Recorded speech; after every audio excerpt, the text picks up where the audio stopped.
claiming that there's a rally going through our nation's capital with over 1,000 motor coaches to bring awareness to Congress that the motor coach industry needs desperate help trying to get assistance for the bus companies across America. It's called Motor Coaches Rolling for Awareness. So many industries have been just crushed by the government's decision to shut the economy down as a hopefully preventative measure against coronavirus. And I get it. I've tried from the outset of this thing to be respectful of the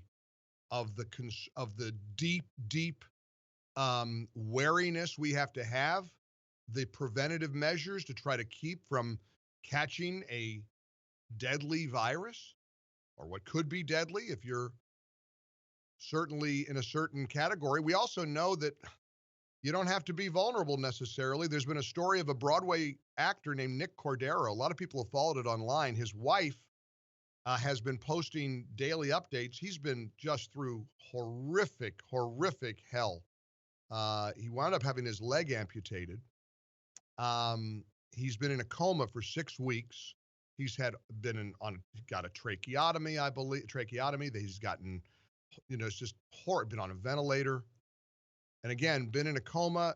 Yesterday, he began to wake up.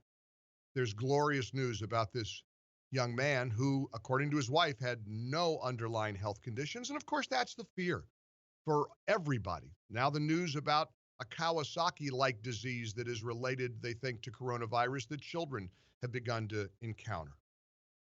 I think data is accessible to all of us. My mom used to say, figures lie and liars figure. You can do a lot of things with data.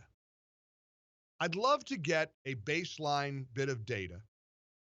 And I was doing something last night. I was looking at the data about coronavirus around the world and comparing, for example, our death rate with that of a country like Sweden that didn't close.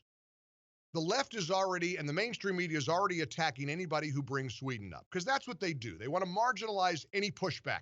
There's no dissent allowed in the era of coronavirus, which is a pretty tall order when you make your living appreciating and encouraging debate and discussion and exchanges of ideas.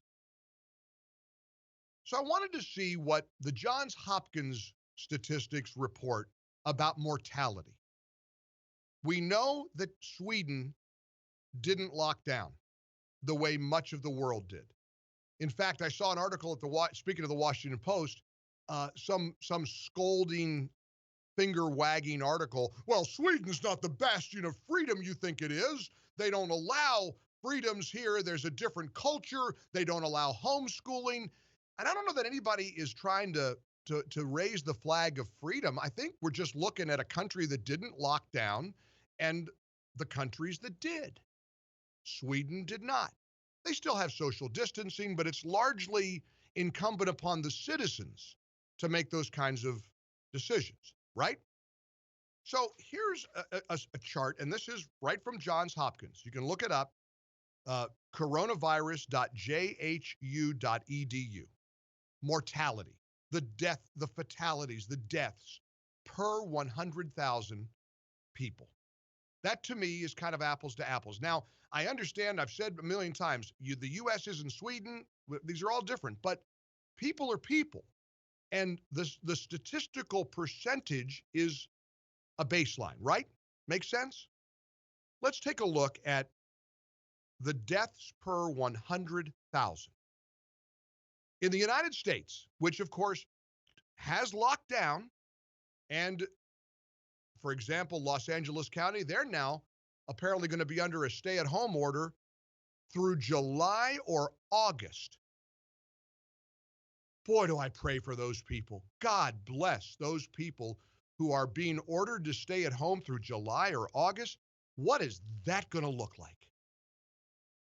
There are businesses that are never coming back. There are jobs that are never coming back. We are starting to absorb the very awful, grim reality that there's a lot of people that are not, it's going to be a long time before they get a job back. So again, the goal here We stay home, locked in our houses to prevent getting sick or dying from coronavirus, or certainly infecting people with coronavirus. Look at these numbers. Let's start with the United States. The deaths per 100,000 people in the U.S., 25.17. Okay? A little over 25 deaths per 100,000. Terrible. We know there's 8, 9, 10,000 people, whatever the, I mean, what the number, 80,000 deaths plus. 25.17 per 100,000. Let's go down to Sweden. They're higher. 32.53 deaths per 100,000. So basically 7 more people per 100,000 deaths in Sweden, a country that did not lock down, stayed open, restaurants stayed open, schools stayed open, stores were open, social distancing encouraged, but not mandated. Let's look at European countries. If you don't want to compare and people say, well, look at that. Even the Washington Post article said Sweden's 32.53 deaths per 100,000 is higher than the United States' rate of 25.17 people per 100,000, right? All right. So let's look at Sweden compared to France. France locked down. They're a ghost town. People are all sheltering in place there. In Sweden, they're 32.53 deaths per 100,000. Compare that to Italy, 51.15 deaths per 100,000. Compare it to Spain, 57.62 deaths per 100,000. France, 40.3, excuse me, I already said that. Italy, 51.15, France, 40.37. I'm comparing this to countries that didn't lock down. One country that I know of, Sweden, and looking at those numbers compared to the countries that did shut down. Let me give you these numbers one more time, and then we'll move on because there's a lot to cover, including what the Federalist is calling the biggest political scandal of all time. But one more time, according to Johns Hopkins, mortality by country, we have lost 25.17 souls for every 100,000 in our population. We all know we locked down. Sweden, which did not, has a death rate of 32 people, 32.53 per 100,000. Italy, 51.15, they did lock down, 51.15 deaths per 100,000. And France, 40.30. Spain, 57.62 people per 100 deaths per 100,000. You get the picture here?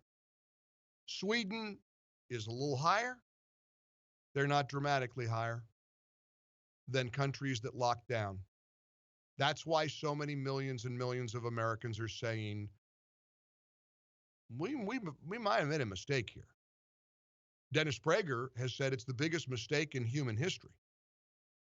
Tonight at 7 o'clock, incidentally, No Safe Spaces will be featured in a great conversation on Facebook Live. Eric Metaxas will host this event along with Dennis and Adam Carolla. It's at 7 p.m. Eastern, 4 p.m. Pacific. It's called Not Allowed to Laugh, Free Speech and the Death of Comedy. You won't want to miss it. To be part of this event, just follow No Safe Spaces on Facebook, and you could order your DVD or stream No Safe Spaces today and save 25% while supplies last at nosafespaces.com and use the promo code SAVE25. NoSafeSpaces.com. Use the promo code SAVE25. You can find that information also at MikeOnline.com. Does that mean, what do you make of those numbers? Can we just spend 5 minutes on these numbers and look at the death rate of the United States compared to Sweden? Or if you don't want to do that, look at the UK. The UK shut down. Can I give you that number real quick before we take your calls? Sweden's death rate, a country that did not destroy its economy and shut its nation down, 32.53 deaths per 100,000 people. In the United Kingdom, that did destroy its economy and lock its people down, 49.28 deaths per 100,000 people. Is this not a baseline? So I saw somebody ask a question on social media. Do we have to flatten the economy in order to flatten the curve? 1-800-655-MIKE. I hope you join us.